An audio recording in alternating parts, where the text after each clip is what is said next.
Picture this moment. You're in a boardroom surrounded by loud voices, aggressive personalities, and competing egos. Everyone is fighting to be heard, to prove their worth, to dominate the conversation. The volume rises, the tension builds, and then you do something unexpected. Something that shifts the entire dynamic of the room in your favor. You remain silent. Not the silence of weakness or uncertainty, not the silence of someone who has nothing to say, but the calculated, purposeful silence of someone who understands a fundamental truth that most people never grasp. The person who controls their tongue controls the room. While everyone else burns through their energy in pointless verbal battles, you sit back, observe, and quietly accumulate power. You watch as they reveal their insecurities, their desperation, their weakness through their need to constantly speak. And when you finally choose to break your silence, when you decide the moment is right, every word carries the weight of authority. This is not just a communication technique. This is psychological warfare at its highest level. We live in an age of noise. Everyone has an opinion, and everyone believes their opinion must be heard immediately, loudly, and repeatedly. Social media has turned us into a society of compulsive commentators, where silence is interpreted as agreement, and agreement is seen as weakness. But here's what the masses don't understand. Every word you speak without purpose diminishes your power. Every reaction you give to provocation makes you more predictable. Every time you feel compelled to defend, explain, or justify yourself to people who haven't earned that right, you hand them a piece of your authority. The most dangerous person in any room is not the one who speaks the most. It's the one who speaks the least but chooses their moments with surgical precision. Think about the last argument you had. Really think about it. What were you trying to accomplish? Were you seeking truth? Were you trying to solve a problem? Or were you simply trying to prove that you were right? If you're honest, it was probably the latter. And in that moment of ego-driven reaction, you gave away your power to someone who had learned to push your buttons. This principle isn't new. Throughout history, the most influential figures understood that silence is not empty space. It's a weapon. And like any weapon, it must be wielded with skill, timing, and intent. The great military strategist Sun Tzu wrote that supreme excellence is breaking the enemy's resistance without fighting. But how do you win without fighting? You make them defeat themselves. You create the conditions where their own emotions, insecurities, and need for validation become their downfall. Consider the interrogation room. The skilled detective doesn't bombard suspects with questions. They create uncomfortable silences that compel people to fill the void with information they never intended to share. They understand that human beings are psychologically wired to fear silence in social situations, and they use this fear as a tool. Or think about the negotiation table. The master negotiator makes their offer and then stops talking. They let the silence hang in the air like a weight, pressing down on the other party until they feel compelled to respond, often revealing far more about their position than they intended to. This is the power dynamic at play. The person who is comfortable with silence controls the person who isn't. But not all silence is created equal. There are 3 distinct levels of silent mastery, each more powerful than the last. Level 1. Reactive silence. This is the silence of restraint. When someone provokes you, insults you, or tries to drag you into their emotional storm, you choose not to respond. This is the basic level, the ability to resist the immediate urge to react. Most people never master even this fundamental skill. They feel compelled to defend every slight, correct every mistake, respond to every provocation. But reactive silence, while better than emotional reactivity, is still defensive. You're still allowing others to set the agenda, to determine when and how you engage. You're playing their game, just choosing not to play certain rounds. Level 2. Strategic silence. This is where real power begins. Strategic silence is not about restraint, it's about control. You use silence as a tool to gather information, to create pressure, to force others to reveal their hand before you show yours. In this mode, you're not simply choosing not to speak. You're choosing when, where, and how your silence will serve your purposes. You understand that every conversation has a rhythm, and by controlling your part of that rhythm, you can influence the entire flow. Strategic silence makes people uncomfortable, and uncomfortable people make mistakes. They overshare. They make concessions they didn't intend to make. They fill the void with information that gives you advantage. Level 3.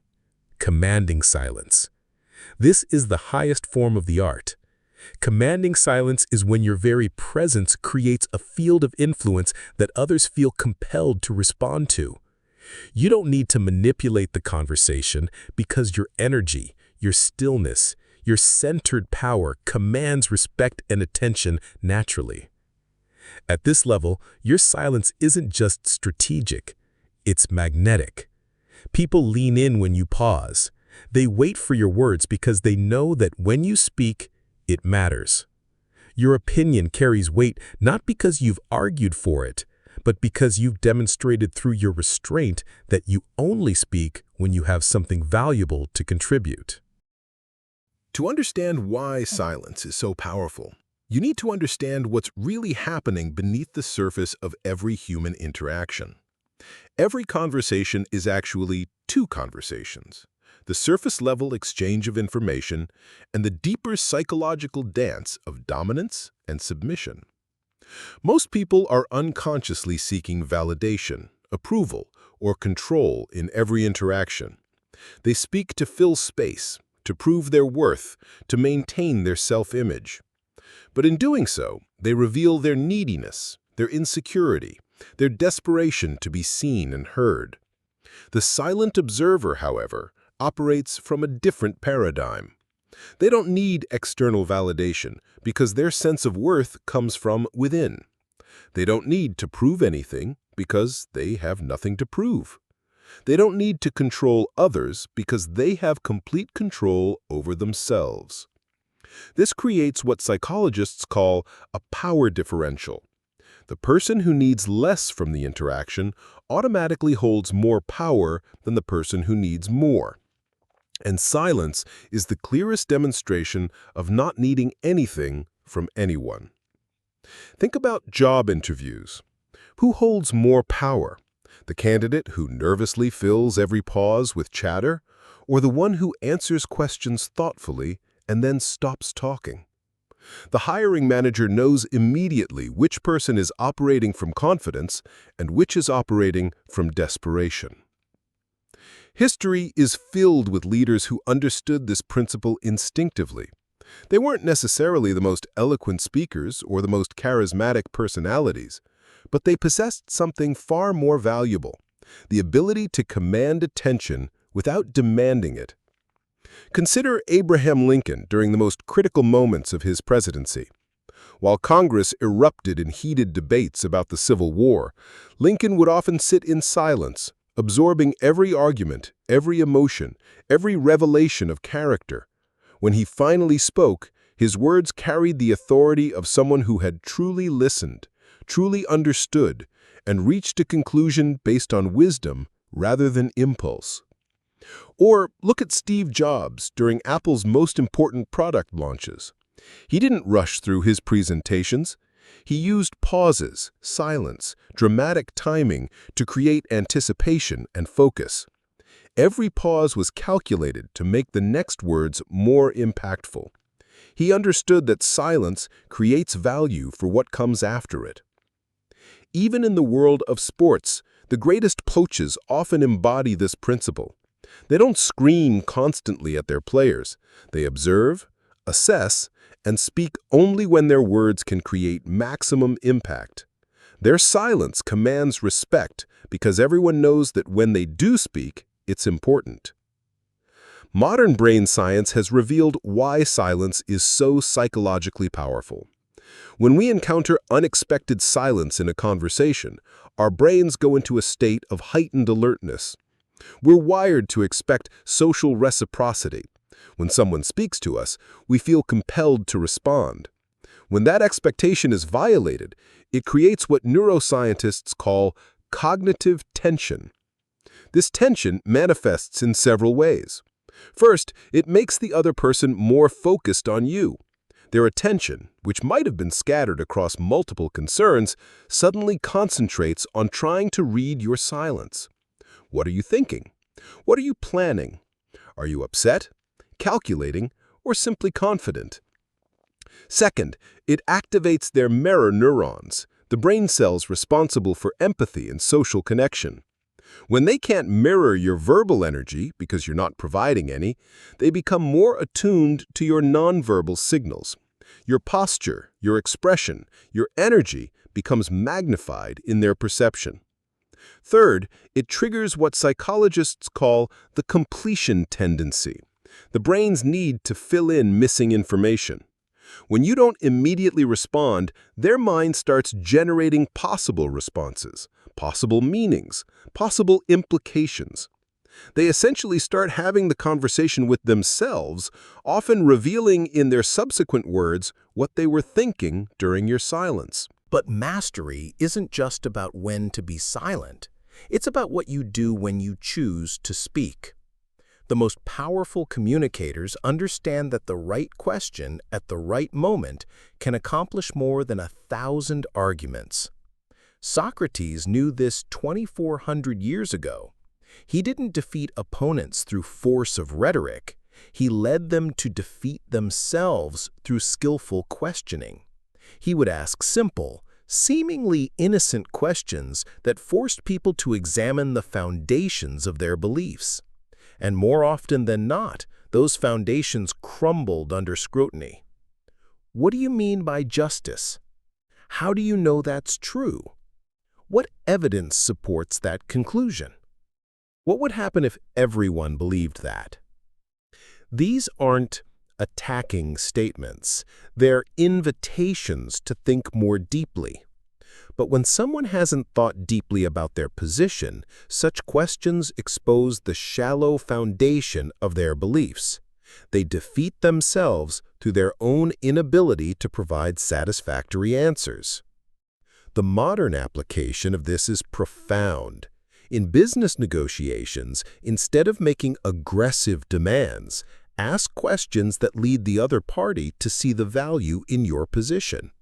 In personal conflicts, instead of defending your actions, ask questions that help the other person understand your perspective. In leadership situations, instead of giving orders, ask questions that guide people to the conclusions you want them to reach. The person asking the questions controls the conversation, even when they're speaking less than anyone else in the room. To truly master this art, you need to understand and develop pillars of silent authority. These are the foundational skills that transform silence from mere quietness into genuine power. Emotional sovereignty. You cannot use silence as a weapon if you're emotionally reactive. Every trigger, every insecurity, every need for external validation becomes a point of weakness that others can exploit. Emotional sovereignty means you maintain inner equilibrium regardless of external circumstances. When someone tries to provoke you, your emotions don't spike. When someone attacks your character, your sense of self doesn't waver. When someone tries to manipulate you through guilt, fear, or anger, you remain centered in your own truth. Observational intelligence. Silent power requires you to become a master observer of human behavior. While others are busy formulating their next argument, you're watching body language, listening to vocal tonality, noticing what people don't say as much as what they do. You become a student of microexpressions, emotional patterns, and psychological tells. This information gives you tremendous advantage in every interaction because you see the reality behind the performance. Temporal mastery. Timing is everything in the deployment of strategic silence. You need to develop an intuitive sense of when to remain quiet and when to speak, when to let tension build and when to release it. This requires you to think beyond the immediate moment and consider the larger arc of the interaction. Sometimes the most powerful thing you can do is wait. Let the other person's discomfort with silence compel them to reveal information or make concessions they wouldn't have made otherwise. Purposeful communication. When you do choose to speak, every word must serve a purpose. This doesn't mean being robotic or calculating in your speech. It means being intentional. Before you open your mouth, you know what you want to accomplish with your words. Are you seeking information? Are you establishing a boundary? Are you building rapport? Are you asserting authority? Without clear purpose, your words just add to the noise. Authentic presence. Perhaps most importantly, your silence must come from genuine confidence and inner strength, not from manipulation or game playing. People can sense the difference between strategic silence born from wisdom and tactical silence born from insecurity. Authentic presence means you're comfortable with who you are, what you believe, and what you bring to any situation. Your silence isn't a mask hiding weakness. It's the natural expression of someone who doesn't need external validation to know their worth. But like any powerful tool, strategic silence can be misused. There's a fine line between using silence as a means of authentic communication and using it as a weapon of manipulation or emotional abuse. The narcissist uses silence as punishment, withdrawing communication to control and hurt others. The manipulator uses silence to create insecurity and dependence. The coward uses silence to avoid responsibility and difficult conversations. True mastery requires you to understand this distinction. Strategic silence should never be about harming others or feeding your own ego. It should be about creating more authentic, effective, and meaningful communication. It should serve truth, not deception. It should build understanding, not confusion. When used ethically, strategic silence elevates every interaction. When used unethically, it becomes just another form of psychological violence. So how do you implement this knowledge in your daily life? How do you transform from someone who reacts to every provocation into someone who commands respect through strategic silence? Start small. The next time someone tries to draw you into an argument that serves no constructive purpose, simply don't engage. Don't explain why you're not engaging. That's still engaging. Just redirect the conversation or remove yourself from the situation entirely. In meetings, resist the urge to fill every silence with your voice. Listen more than you speak. When you do contribute, make sure your words add genuine value rather than just proving you're paying attention. In personal relationships, stop defending every criticism or explaining every decision to people who haven't earned the right to judge your choices. Your life doesn't require their approval, and their opinions don't require your response. In professional settings, let your work speak louder than your words. Build a reputation based on results, not rhetoric. When conflicts arise, focus on solutions rather than blame, understanding rather than being understood. You'll know you've truly mastered strategic silence when other people's emotional reactions no longer control your responses. When someone tries to provoke you and you feel nothing more than mild curiosity about their tactics. When you can sit in uncomfortable silence, and actually be comfortable. When your presence alone commands attention without you having to demand it. But perhaps most importantly, you'll know you've mastered this art when you use it not to dominate others, but to create space for truth, understanding, and authentic connection. Because the ultimate purpose of strategic silence isn't to win conversations, it's to transcend the need to win them at all. The greatest victory is the battle you never have to fight because your opponent defeats themselves. The most powerful words are the ones you never have to speak because your silence speaks for you. And the highest form of communication is when you can influence others not through what you say, but through who you are. In a world full of noise, silence is revolutionary. In a culture of reaction, restraint is radical. In an age of emotional incontinence, self-control is the ultimate superpower. The weapon they fear most isn't your words. It's your refusal to give them the emotional reaction they're desperately seeking. Master that refusal, and you master the room. Master the room, and you begin to master your destiny. The choice is yours. Will you remain a slave to every provocation, dancing to the tune of everyone else's emotional manipulation? Or will you become the silent force that shapes every interaction through the sheer power of your presence?